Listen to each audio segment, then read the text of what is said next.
pare-pareho kaming ordinaryong mamamayan lamang.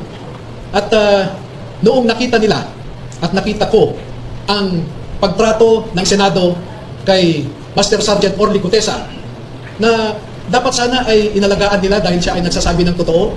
Ngunit dahil sa politika ay ang kinalabasan siya pa ang naging masama.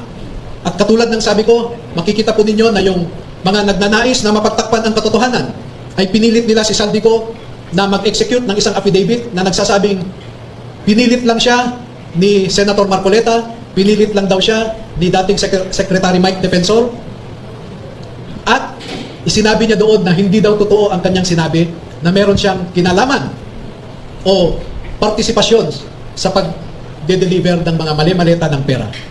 Pero ipinakita po namin sa inyo ang isang larawan na kung saan nandoon si Master Sergeant Gutesa na kasama sa pagde-deliver ng pera.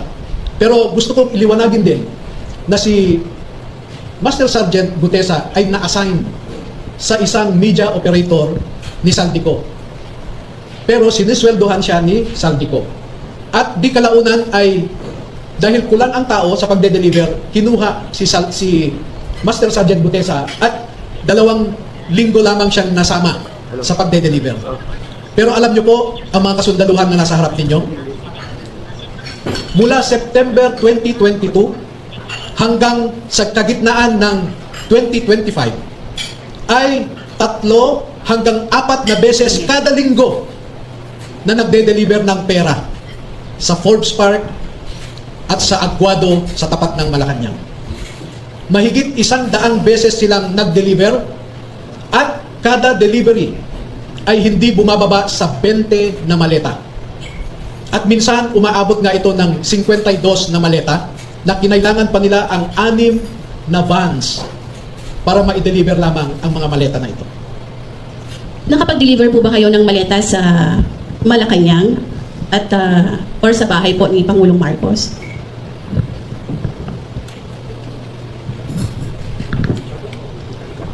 Opo, ako po si Bernard Tube. Nakapag-deliver po ako. Saan? 41 Forbes po. So ito po yung bahay ni Pangulong Ferdinand Marcos Jr. Yes po. Meron din po kami sa Ilocos, kasama po si Kong Saldi. Ilang maleta po yung nag-deliver sa Forbes at saka sa Ilocos? Yung sa Ilocos po ay sa 5 maleta po. Para kanino po yun? Kay Kong? Kanino po yun? Pagkakalam ko,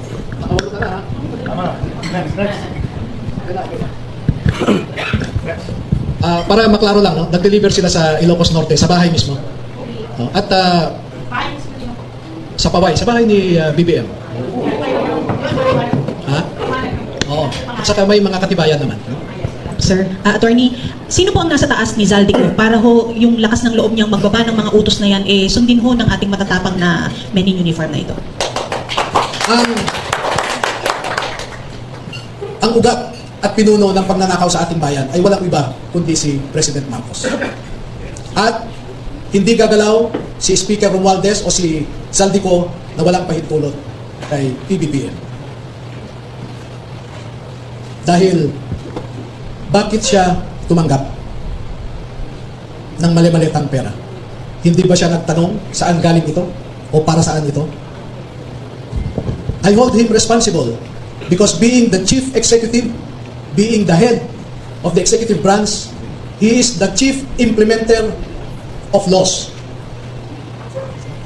Siya ang walang ibang mag-implement ng mga batas kundi siya, executive. Pero bakit niya hinayaan ang mga ito?